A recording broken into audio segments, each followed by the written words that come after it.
they remind me of Tila Tequila's videos. When Tila Tequila started doing her videos, it was like, you know, how could you not know what industry you're getting into? Seriously. There's no possible way. Yeah. So, Corey Feldman, who I have always been following. I felt so sad for Corey Feldman when he did it like it was like Today Show or Good Morning America, and he was like doing his music stuff, and you could tell he was super nervous. And of course they bring up Michael Jackson, like, why? Nobody wants to go on after Michael Jackson. Don't bring him up before somebody goes on. But it was interesting what Corey Feldman was talking about, because he was talking about like the beef that he did have with Michael Jackson, and he sort of led on to a lot of the dance moves that Michael Jackson did were Corey Feldman's dance moves. You know, Michael Jackson just like did them better, obviously. So that was interesting. And when I met some Hollywood moguls a couple years back,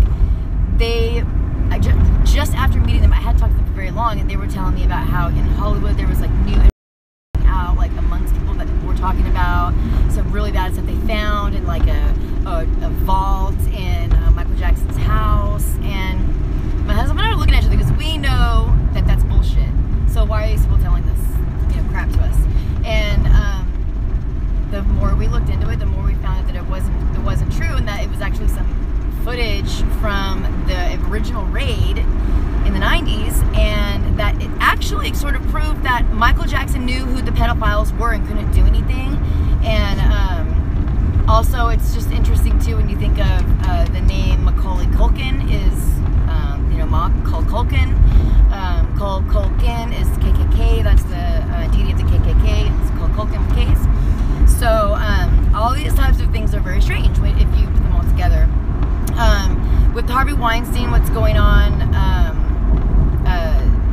It's making 65 victims just so far that have come forward. And what you won't hear on the media, and that I don't really hear anybody in mass talking about, is the fact that these people are all Jews. And I was pretty open about this when I first went into in 2014 or so, when I'll use her name now, when Charlotte came to me and told me that she was involved with this Jewish pedophile ring, and that she had this 18-month-old daughter, and that one other group also had tried to purchase her daughter, and they were doing XYZ, and that she was involved and she wanted to get out. And I wasn't about to like ruin my own credibility, which I felt like I had already done, because I was already just going nuts finding out what was going on in Visalia, and I was like ready to like go with other moms and get pitchforks and take people down, until I found out that people are pussies and they don't give a shit about anybody but their own household, and they don't they are afraid, they don't care, and that is what drew the line in the sand for me and like everybody else on the planet, especially people that I used to go to church with at Radiant in Visalia, California. So I don't this is kind of, I'm gonna get into a little bit of that. When I first found out that this was going on, and that there were people in our church involved, and that they were in our church and with our children and having orgies in houses with the kids and this type of stuff, I mean, I like flipped out. You know, I was like, for sure the church is gonna want to know about this, and for sure, you know, this isn't supposed to be happening. And they did not want to know. They did not care. These were people that were in the children's ministry that had background checks and were in the ministry, and they are in jail now. But I went to my church first because you just, when you hear these things, like, I can't explain it, but it's unbelievable. It's just unbelievable. You don't want to believe it. And so I went, you know, when I found out that what happened was I knew people in the movie industry, and some people here locally. And so I called them and I'm like, this is what I'm hearing. Do you want to do a documentary? Do you want to try and do research, or what? And one person was like, okay, stop. Where are you hearing this from?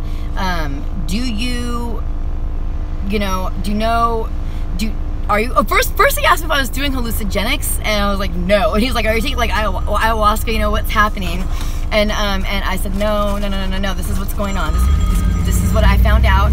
this is what's going on in my personal life. Since I found out, I was being harassed, I was being threatened, and so it was one of those things where I was like, it pushed me further into it, because I'm not that type of person that likes to cower down. So I was like, well, I'm onto something. And so, and I went to church, on Radiant Church one morning. What do they tell us? They tell us that 27 million children under the age of 11 had disappeared, or 27 million, but it was like a large portion were under the age of 11. And that our United States Radiant Church, one of the Ainley twins, who's with iJam, who Buster from Arrested Development is also in iJam. That was my dad. And so he comes into church on a Sunday morning, and he tells the church that our United States military in the Philippines, that there was a base, an east and a west base, or north and a south base, adjacent bases, and in the center was a child sex trafficking village, and that the entire commerce of the village, the economy of the village, was all based on this sex child trafficking. So we're all thinking that's crazy. I mean, I'm just like, I want proof. That's how I am with stuff. So I went home that day. I mean, 27 million children, and that they said that our military was the main user of this village, that when the volcano near the village erupted, the military base had to move. So when the military base moved, when both military bases moved, it got so, I guess the economy dried up so much that the villages followed the United States military bases. Okay, is that true? I have no idea, but let's just get it straight. Yes, driving with those are sharing. That's what I should call it.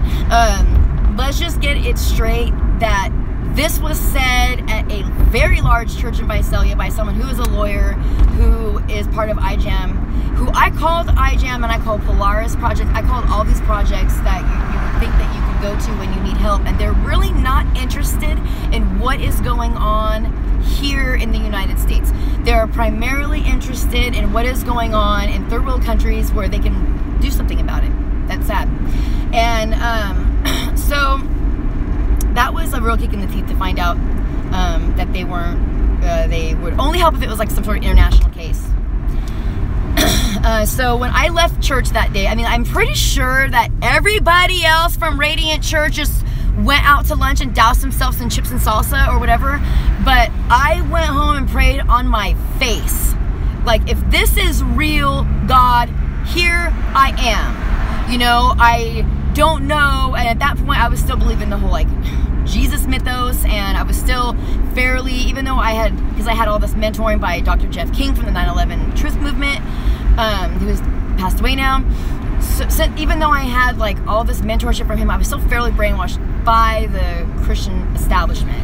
So I went home, and but I just asked God, here I am, like, I don't know what I can do or what I could possibly help with, but if there's something that I can do to help these kids and all these people, here I am. Like, whatever it is, I don't care.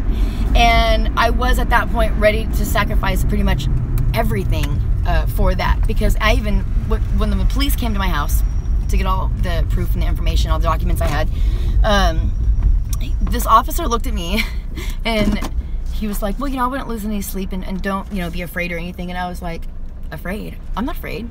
If I died and 10 of these kids were rescued, like a handful of kids were rescued from this thing, it would be worth it. It would be worth it to me. And he just looked at me like, whoa. And he said, you should have been a police officer. You should have been a detective. And I said, yeah, well, then I wouldn't know all this information because nobody would have told it to me. But before my phone got disconnected, I was talking about meeting somebody in the industry. So when I met this person in the industry who I worked with, I did, because I sew and stuff like that. So I had a contract with them sewing for, wardrobe. And then we did some short films and commercials together. So he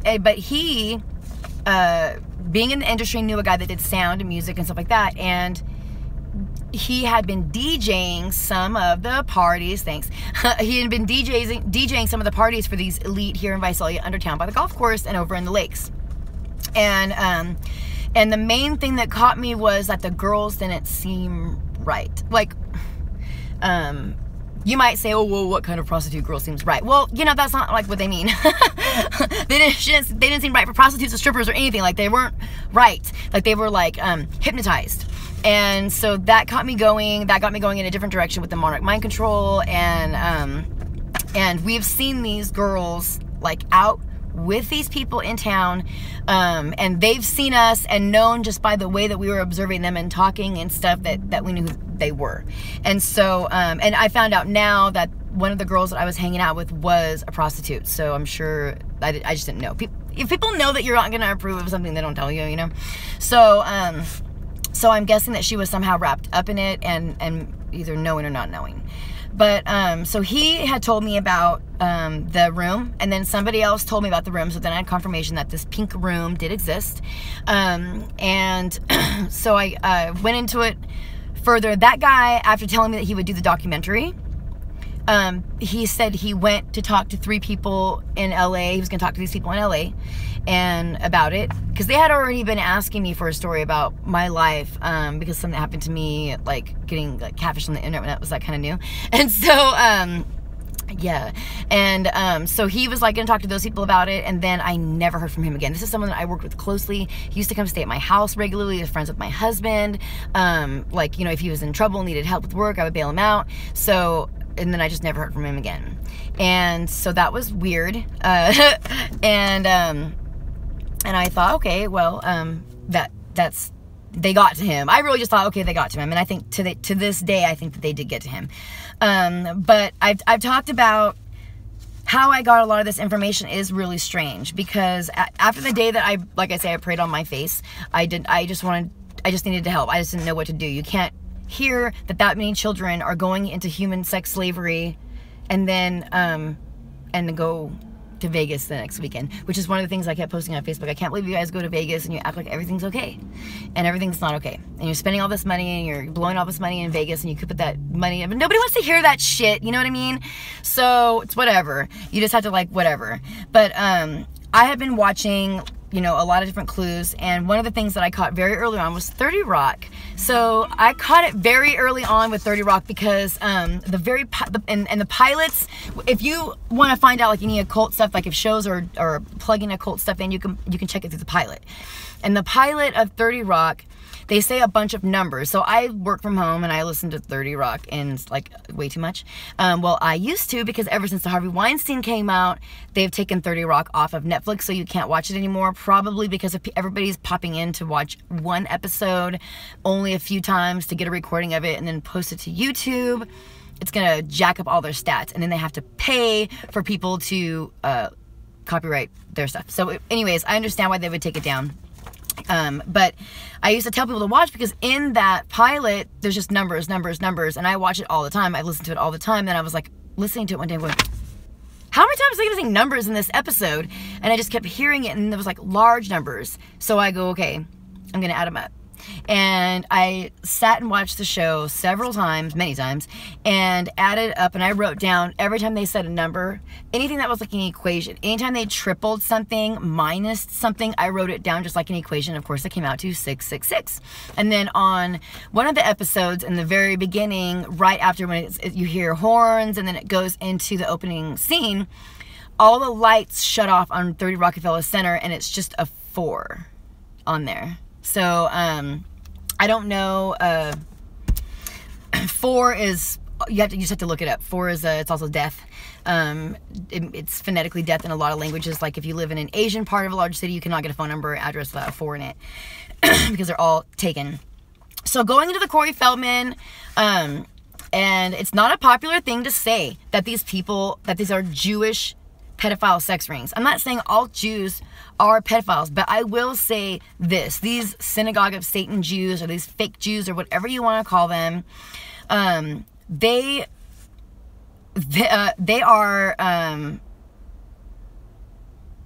think, I mean, I don't know how to put it, but I mean, like, they have names for us.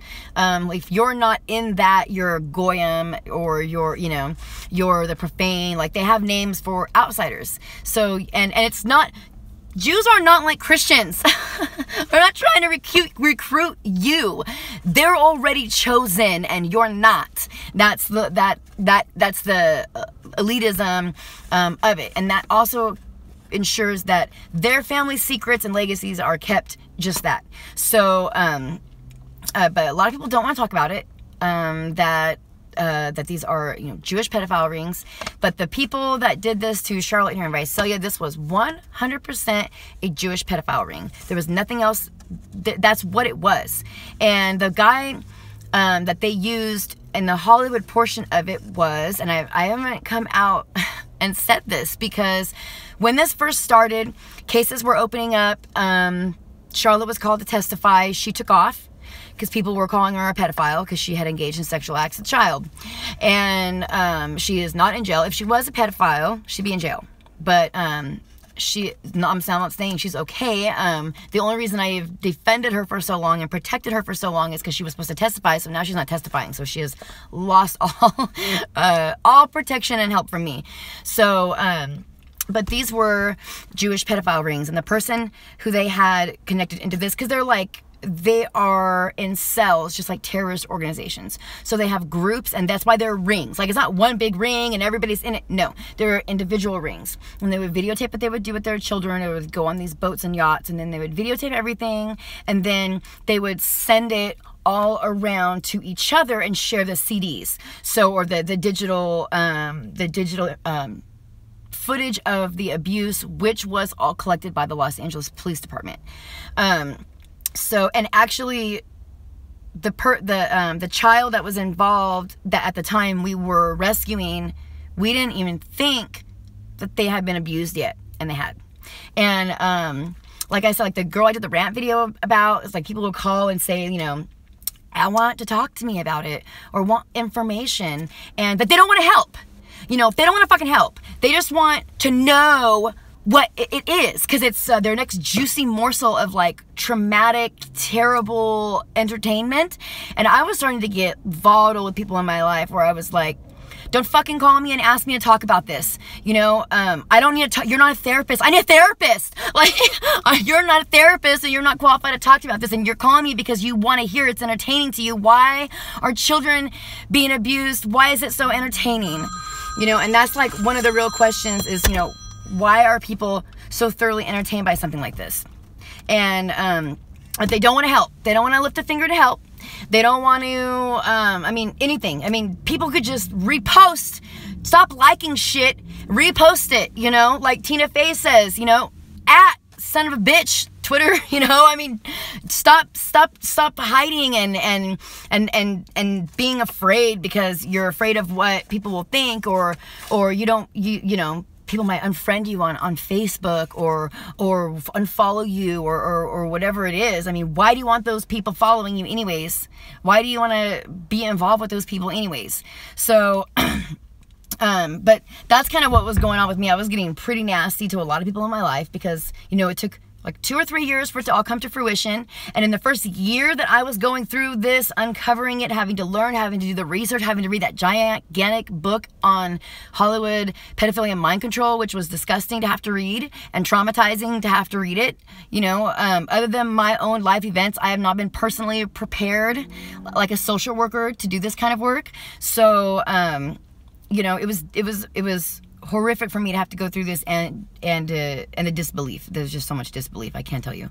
But I got fed up with it being like, no one wants to help. They want to talk about it, but they don't want to help. I don't know what else to say about that. You see people, I am not a fan of Douglas Dwayne Dietrich, but if you know who he is, look him up. I purchased his stuff even though I didn't like him because I wanted to hear everything that he had to say because he worked at the Presidio military base in San Francisco. He knows the people who groomed Richard Ramirez, okay? So these are people, everybody wants to ask me all the time about the curse of the white chief because I talk about it all the time. This is Lincoln, Kennedy, Trump is supposed to be next. The curse of the white chief, that when the white men and all these different, they say every time Europe flushes a toilet, America gets bigger. So they came over here, and well, that's like a whole other thing. But I'll just do this right now. Pizzagate. That's supposed to be a fucking joke that there's underground tunnels. There are underground tunnels. What the hell?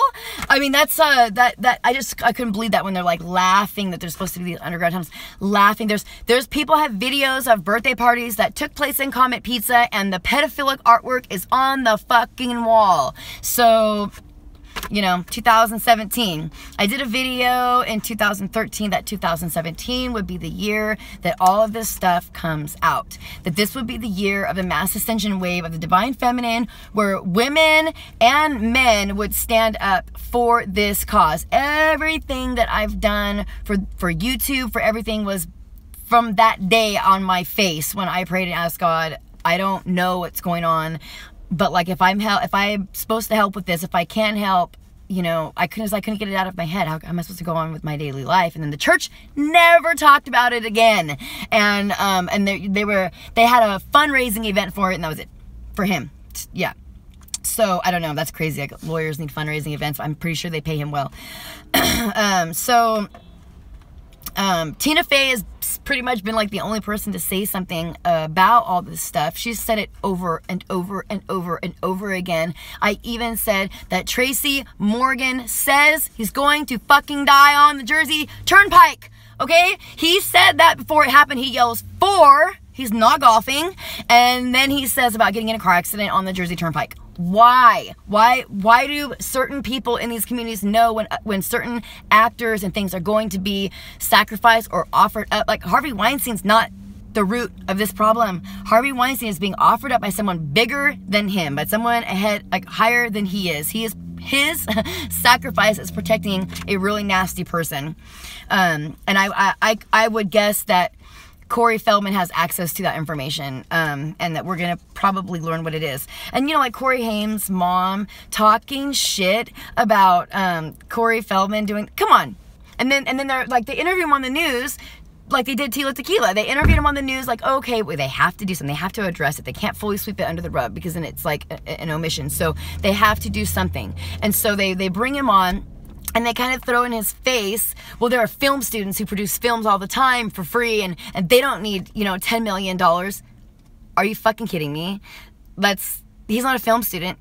This is a project where we have like access, people have access to, students that are helping. This is, you have to pay people. People who pay attention. You have to pay people. You have to pay people to, to cast it. You have to pay people to pay people. You have to pay people for every single thing. I mean, it's a whole crew. You have to get advertising. You have to promote it, like everything. I mean, I've worked on movie projects for small movies, and the budget is will make you cry if you're trying to get people paid, because especially like when you get people produced, like they'll pay bills before they pay actors and stuff, but you have to pay people and it costs a lot of money. It's because it's a lot of time. So and then also the majority of that money will be going to just the legal fees, just for legal fees, so that the movie can even see the light of day. But the person, I haven't said it yet. I feel I just haven't said it yet because I'm not afraid to say it, but I don't have any proof, but everything else this girl told me was true. They did arrest almost 400 people in the Los Angeles area. They did have a ranch outside of Los Angeles with toddlers, naked toddlers stacked in cages that they were grooming to be sex slaves. They did have everything she said was true. And she's being called to testify in these cases coming up. So it was Fez from that 70s show. That is who they were using to bring in, like, he would bring in other people. So that's what I know. And then I wasn't sure about it. I don't know if I believed it or not. And then I saw that Ashton Kutcher is doing this big Thorn project, and they're trying. Now, Ashton Kutcher is also a member of this Jewish group. He's a co-founder of Thorn, and they've created some computer software, and they want all of the police departments and like pedophilia networks and all these different Stop Human Trafficking Now, all this type of stuff. They want these huge networks to implement this software, and they're not doing it. And so he's throwing a big fit about, well, why aren't they doing that? I want you to go, if you can handle it, if you're not a sensitive viewer, to this Ashton Kutcher exposes Hollywood Illuminati's child sex in court or in hearing. Bullshit. What he's trying to do is get police departments to implement a software which will give them a heads up on what they're seeing, and it allows them to alter algorithms. So that's why the police departments don't want it. It could hurt or it could help. And they don't have full control over it. The software company has control. So the police department come up with their own software that they own, that they can control it. Then they don't need, come on, like the police departments, they know who's doing this stuff. They're not gonna go, yeah, put your virus or your bug in our system. And in that video where he's talking in this hearing about the police departments not wanting to use their software, he gives an illustration of a child and a sexual act, and he talks about it. And you have to understand that the way he's talking about it is to traumatize you, the viewer, and the people in the room. Because once you traumatize somebody, it's like a reset. And so he's trying to traumatize. And then let me tell you that I worked on this case on the grassroots end of it. That police report is floating around on the internet. I can name a dozen people off the top of my head who have read that police report. I have never fucking read it. Okay? I have never seen a video. I have never read it. Do you know what? I don't fucking need to see it. I don't need to see it. I don't need to read it. All I know is that a child was being brutally abused, and I helped stop it, and we're going to help stop it more. And we're going to keep going. We're not going to stop. I don't need to be entertained. It's not entertaining. I don't understand why people want to see this shit. It's stop watching this stuff on the internet and start asking God or the universe, the spaghetti monster, I don't fucking care who, your grandma, what you can do. What can you do to help? Maybe it's just as simple as sharing a post, raising awareness, saying just, hey, I'm with these people and I agree. I don't know. I don't think that's enough, but I had to do more, but maybe you're not in that situation where you can do more. But even if you can just help raise awareness, if you're in a position to buy Corey Feldman's CD for $100, then buy it. Be better if it was a pledge so you could get your money back if you didn't make his goal, right? But I don't know, that's how it's going. But so I talked about, I'm jumping around a lot because like I said, I just took some notes, and so I'm just like jumping around my notebook, but at least we're all on the same page. On 30 Rock, because the other one was Anthony Weiner, and that's kind of like what set it off. And so in 30 Rock, Jack and Lemon have to go to sexual harassment counseling with the HR director, and his name is Mr. Wienerslave. And when they say, excuse me, yes, Mr. Weinerslav, he goes, no, it's Wienerslave. And so things like that, I would like put notes in and say, okay, this, and this, because it would catch me when something would catch me like it was out of script or off script.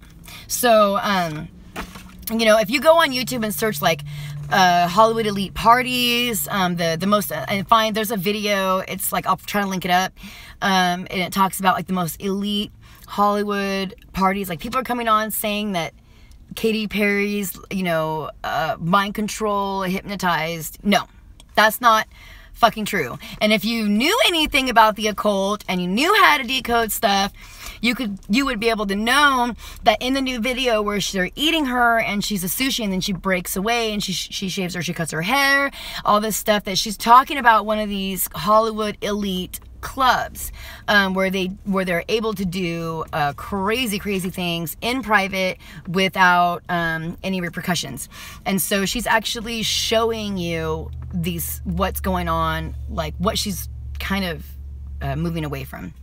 And, you know, they're, like Corey Feldman, people are like, say the names, say the names, say the names. Like, he could be killed, or killing would probably be a lot easier for him. They would probably ruin his life, take his son away, somehow find a way to ruin his relationship between his son and him. They'll do crazy stuff, but they'll sue the shit out of him. They will make it so he, you know, he can't work anywhere. He's Corey Feldman. He can't go get a job at Kmart, you know? So, they will ruin his life for sure. And nobody's like verbally beating the shit out of Joan Collins, for she just went on the television the other day and said, I was just told I couldn't say the names because your lawyers have told me I couldn't say any names. But nobody's like, oh, Joan Collins, you're a traitor to all women and things like that. Nobody's saying those things about her. But it's the same thing as Corey Feldman. He cannot say these names. Like he said, there's a statute of limitations only in the state of California, so that when they're done molesting you by the age of 11, 7 years later, when you turn 18 and you finally feel like you can speak up, you cannot, because the statutes of limitations is over. So you cannot say anything. Corey Haim could have said something because he was raped, but he didn't. So, you know, and I feel like, you know, I just been kind of sitting back, and every morning, I do internet stuff, but every morning I get on, I start doing my work stuff on the internet, and then I go into this, you know, and I just watch, and I watch the way people are treating Corey Feldman. Like, that's why I'm like, thank you, Pink, for sticking up for Corey Feldman. She really stuck up for him, and because you see a terrible, I'm so sorry, I love Corey Feldman, but he was very nervous, and it was not a very good performance on the Today Show. I'm sorry, but I'm not sorry. But anyways, I don't think it was that good of a performance. But don't you wonder why, even though it wasn't like some stellar performance, that tons of musicians and like the who's who were coming up and just like kind of standing behind him and like holding him up, you know, like just they're holding him up for a reason. That's what you should be wondering. Why are all these amazing, talented singers and stuff standing behind this actor who's trying to get, because the Hollywood movie industry, the Hollywood television industry, the Hollywood music industry are all three very separate parts of a larger machine, but they are separate parts of a larger machine. So you have to ask, why are all these people getting behind? Like, anybody that could get behind him was getting behind him, holding him up, saying, you know, keep going, and we love what you're doing. So that's, you know, when you see behavior, that's what you're going to have to watch, is people's behavior, because people are going to say what they're told to say. They're going to do what they're told to do, but you can watch their mannerisms. And, you know, there's a great video I was watching, you know, Harvey Weinstein put out a picture of he and Ashley Judd.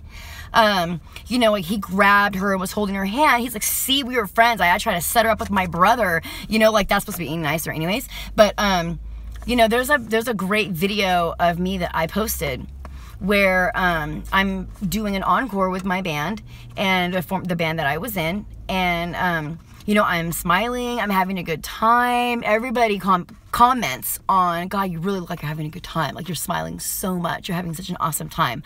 I was just getting screamed at before my feet stepped onto the stage. I had a man here in town named Andy Border who was doing sound, who I ran the show, but I was not the stage manager. Marshall Kitt paid a lot. I'm not talking about $25,000 or $30,000, a lot of money on that show. And no one controls that person. I'm not that, I mean, there was possibly 4, 5 people, including that man's, and in addition, that man's wife, that he could have yelled at or talked to, but he chose to get in my face and just scream in my face, telling me that he's gonna pull the plug and his people want to go home and I need to go and get Marshall off of the stage. And you know, I'm standing there. I think I said, you need to cool your fucking jets, then pull the fucking plug. Don't come up here and tell me you're gonna pull the fucking plug, then go fucking pull it. And I got like 5 brothers, okay?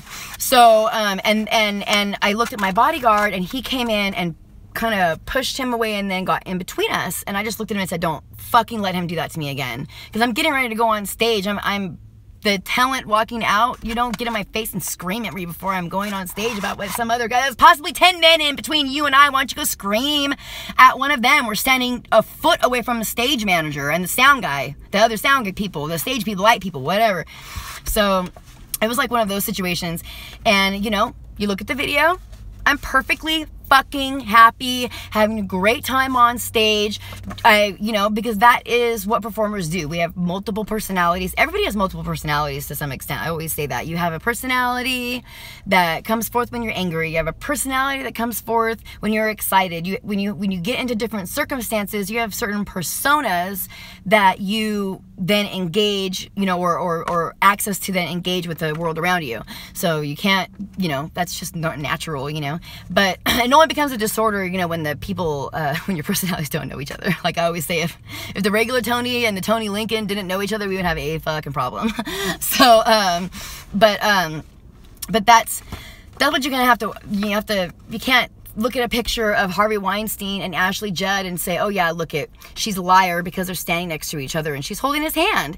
I'm perfectly happy in this video. You can look at this video and like I can watch the video and remember the excitement from the night because you can see it in my performance. But then 2 minutes before them, I was like ready to murder somebody, ready to like spit in someone's face. You know, I was like, you know, I wasn't gonna cry, but if it hadn't been a highly excitement charged area or like, you know, closed space, you know, if it had been a different situation, I might have, but I was really at the end of my rope at that point, like I wasn't gonna cry. But I mean, I don't know. I'm very, Harvey Weinstein's not gonna go to jail for this, you guys. He's not gonna go to jail. He is being offered up to take the heat off of somebody else who probably did something a lot worse. But, you know, don't watch that 70s show. If you want to help, how about don't watch that 70s show? I used to love that show. I don't watch it anymore. I won't, there's certain things like, you know, I'm supposed to be publishing my books. I'm not going to publish them on Amazon. Fuck you, Amazon. And it's crazy because when Rose McGowan was raped by Harvey Weinstein, right around the time that she was with Marilyn Manson was best friends with my husband's best friends. They were all friends. So it's sometimes with my husband and I sit and we go through all this stuff. We're like so close. It's like so strange how close we are to it. Like I haven't talked about it that much, but when I was 13 years old, Pat O'Brien from Access Hollywood essentially wanted to. Oh, they wanted my parents to sign off rights to me to them. And I think because my father was a crackhead, I think he probably would have for the right amount of money or just for the sheer thinking parents don't know that their kid's going to be star. It's going to be cool. But they hounded my mother for months and months. I was actually not even, I moved away because my dad was a crackhead and I had a terrible home life. So I lived with a lot of different people. So I didn't even live at home at the time. I took off. And when they were doing this stuff with my mom, trying to get my mom to sign off rights to go, and they wanted me to live in a house in Hollywood with a bunch of other young actresses my age. That obviously my mom did not agree with that, and that did not happen. I'm not sure what her reasons were for not agreeing with that, but it just didn't happen. But later on, it was so crazy. I was watching Howard Stern. So watch Howard Stern and Farrah Fawcett. I'm sweating so bad my camera's gonna crap out on me because it's gonna get too hot, I can tell. It's okay. But watch the Howard Stern and Farrah Fawcett, you guys. She explains how the $6 million man, this blew my mind. I didn't even know this existed. This blew my mind, you guys. The $6 million man found Farrah Fawcett because she graduated from Texas University. So they found her in a yearbook of all the state university pageant winners. Okay, so if you are a beautiful woman in university, then you can do pageants and probably pick up some units or pick up some scholarships or like whatever. And then when you win the pageants, you go into a yearbook of pageantry, and then these millionaires, probably now billionaires, pick these women out of books. They want the most beautiful woman, this one. And so the $6 million man, is it $8 million man or $6 million man? I can't remember. I don't care. Picked Farrah Fawcett out of a yearbook of beauty queens Now, she said no, she didn't want to be an actress in Hollywood. They said, come to Hollywood, we'll make you a big actress. She said, no, thank you. Listen to this interview, we'll blow your fucking mind. They got her fired from her jobs. They hounded her parents. They would not let her and her family rest for, I think it was 2 whole years, until finally she said, fine, for my family's sake, I'll come to Hollywood and marry the $6 million man, or the $1 million man, or whatever he was. So, check out that interview and that how they tried to get her to do plastic surgery and just the kind of the whole thing, and it's really weird, you guys. It's really weird. It tripped me out. Like, it tripped me out. But I've had some of these one of these guys show up at my house late at night, unannounced, uninvited, and throw me $1,000 and solicit me for sex. So I took the money and sent him home, and then I paid him back like 4 or 5 years later. But let me share with women what happened to me doing that. Because I took his money from him and sent him home. Now, he was also drunk, and Harvey Weinstein, I'm assuming, was drunk for most of these occasions because he doesn't remember them, I guess. But he, after that, respected me. So I don't think that women should have to go through things like that to get respect, but I'm just saying to women and young girls out there, if you're put in these situations, there are options that you don't, you have to be like Khaleesi from Game of Thrones. You have to think of the options that no one sees. You have to see the option that no one sees. So, and, you're not always going to be, I was put in a situation when I was very young where I was raped. And I always, well, not always, but for a year or so, wasn't sure, did I do the right thing? Did I act the right way? I was told that if you know someone's going to rape you and you know you're about to get raped, just wait and wait for it to be over. Don't fight, because you're going to get beat up and you may get killed. And so I never knew. I found out a year later, I met someone who did fight this guy off. And he beat the shit out of her, and she slept under the railroad tracks or next to the rail, or in like homeless guy's bed on the railroad tracks. And he beat the shit out of her, but he roughed her up pretty good. And so stuff like that, I don't know. There's other options out there. I don't know how we're supposed to fix this situation in this country, but there's one thing that I can say for all of this stuff.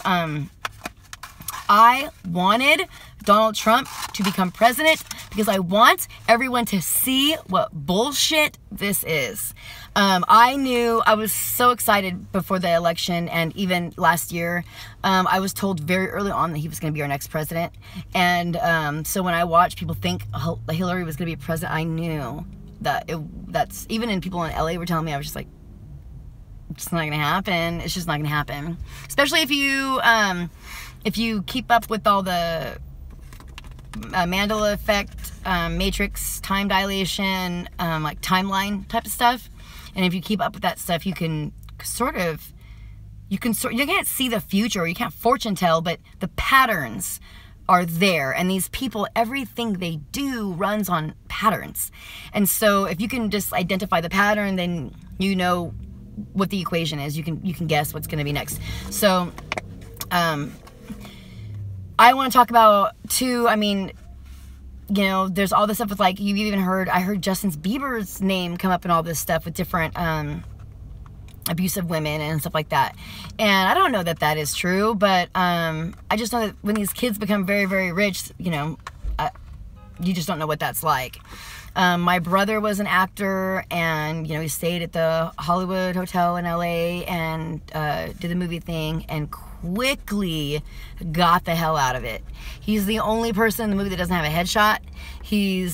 And it wasn't for a lack of trying on everybody else's part. He did not want to be in that industry. So I try not to read the comments while I'm talking, because it's like I'm already all over the place. But I am kind of keeping an eye on them a little bit. So, but yeah, these Jewish pedophile rings were coming to Visalia, and it's deep, you guys. It's deep. They had people in the school systems. They had people in churches, and they were passing background checks and getting access to children, giving music lessons. Gabe Ziesler, one of the people directly in jail directly related to he was found by when the police came to my house and I told them where I went to church and that people from the church were involved and that I had gone to them first and that they didn't want to know anything about it. That sort of stemmed it. And then when we got Charlotte's cell phones, every cell phone she had ever had, any electrical device she had ever had, and any account she had ever had on the internet, the police had access to, including her Facebook and everything. So then they continued to like watch her. They let her go as like I forget what you call that, or the hair, so that they could kind of chase her. So, but all those devices that were turned into the Los Angeles Police Department, which she, for some reason, I can't believe she thought she was going to get those cell phones back.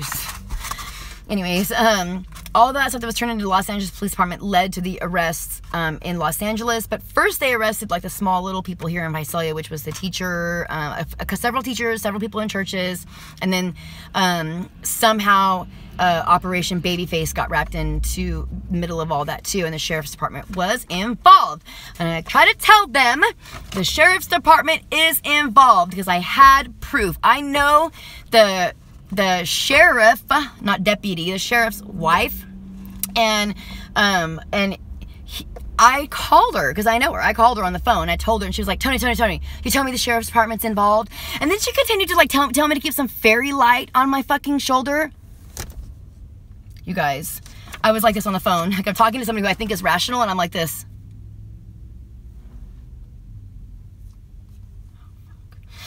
Because I'm going, no way, this girl's telling me to keep a fairy light on my shoulder. Like, no, I'm gonna go blowtorch a bunch of pedophiles. Like, talking about a fairy light, I don't know about that. So this is how these people deal with it. You know, in the church, they just wanted to bury their head in the sand because they don't want to be implicated. And, you know, I don't know what else to say, except for we should all support Corey Feldman. We should just all, I mean, I don't know how, listen, I spent a long time watching like Ashley Judd stuff. So let me tell you about the connection that I found to Ashley Judd and all this. Bones? She was in is any of my viewers right now on, if you can tell me what movie Ashley Judd was in where she was kept hostage underground. She was like successful. These guys were like kidnapping successful women and then like raping, torturing them, holding them hostage. I forget what the name of it was, but it ends in her jumping off of like a cliff. She gets blind because when she hits the water, it blinds her. So when I first started investigating this stuff in this area, a girl named Stephanie that I went to high school with, Stephanie G, a lot of people know who she is. She is a heroin addict now. It's so sad, but she was already a heroin addict when this stuff happened to her. She was a runaway teen on the streets of Visalia. And these people came, they snatched her right up off the street. They came just into a car, she went. And they took her to a house in Woodlake where she said all she heard was like classic rock music playing non-stop, like super, super loud. And this house was in Woodlake. This was, gosh, it had to be a long time ago. And just to straighten that out, it was a long time ago. She said they tied her to a bed and different men would come in and have sex with her and then leave. And they would dope her up with heroin. Kiss the girls. That's it. Kiss the girls. That's what it is. Thank you, Danny. And so she's telling me this story. It was like almost identical that had happened to Ashley Judd when she got free. So she was already a heroin addict. So the amount of heroin that they gave her wasn't enough. So she came to, she doesn't know still because she says she was on the street when she went on the street, or she had already been on the street when she was kidnapped. So she doesn't know how long she was there, but she said it could have been anywhere from like maybe a week to 2 or 3 weeks or something like that. She does not know how long she was there. She broke loose and ran through orchards and fields because it's all orange groves out there, and and she got away.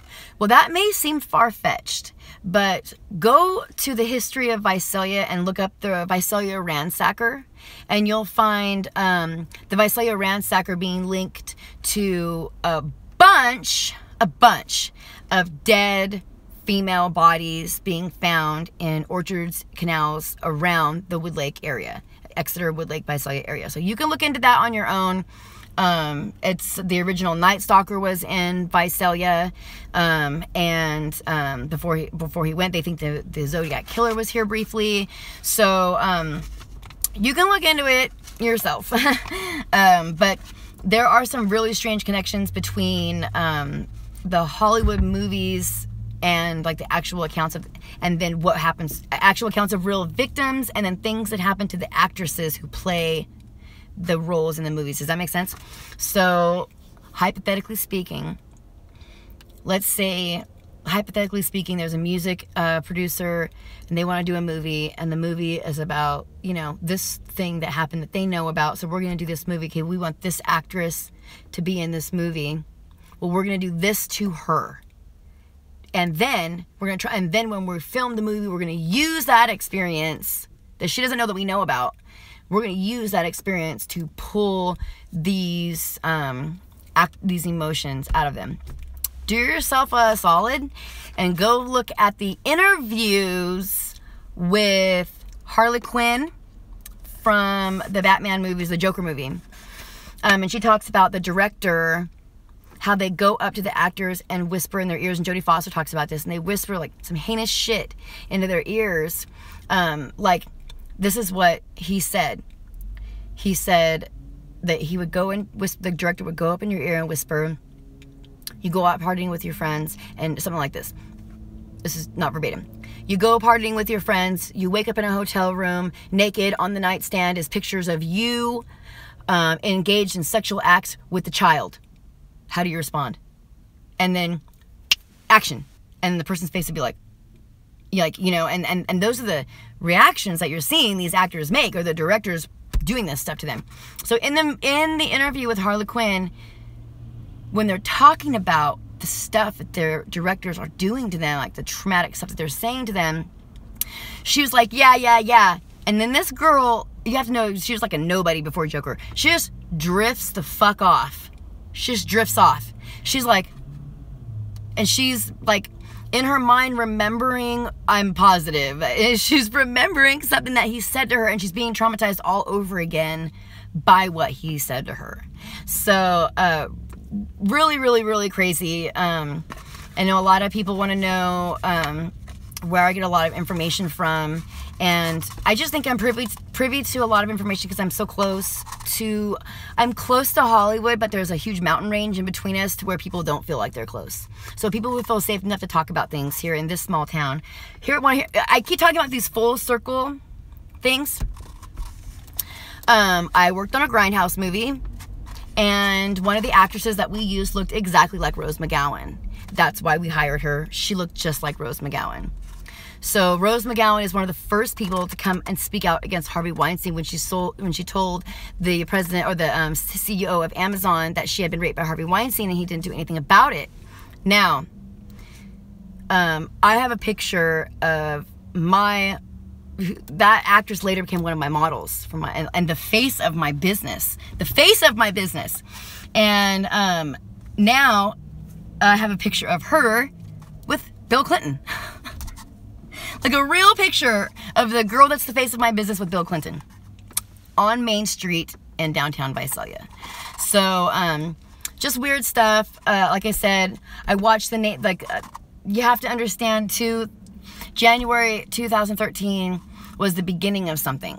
And it was the end of the world as we know it or knew it. It's not ever going to be like that again. I mean, that's the future as you go on, but this is different. And so, one of the things that I was watching was the death of If you haven't looked up the death of Elisha Lamb, look it up, because I don't believe that this person ever existed. I don't believe any of the story that they said about her. I believe that the death of Elisha Lamb is a way for elites to talk to each other, because it all had to do with this elevator. And Elijah the Lamb is the Masonic Jesus. In Freemasonry, they believe that John the Baptist was the actual Messiah and the greatest man to have ever lived. That's why their sacred day is John the Baptist Day, which is June 24th. So, and that is the elevator. And I love that Corey Feldman is talking about the elevator and the 8 to ascension, and all this stuff like that. So the message is in the music with Corey Feldman, okay? I have endured lots of Mike Hoggard. I have endured hours and hours of Walter Veith and all these different Christian ministers. So I can definitely sit through some Corey Haim music and listen to that, and you can too. But the message is in the music, you guys. He's funneling you guys into the truth. But I don't blame him for wanting the money for it, because people cannot possibly understand the scope of this. If I told you why these people are doing this, you would not believe me. You would not believe me. I didn't believe it. You would not believe me. If I told you why this is happening to these children and why these people are doing this, you would not fucking believe it. It's unbelievable. So, anyways, that's it.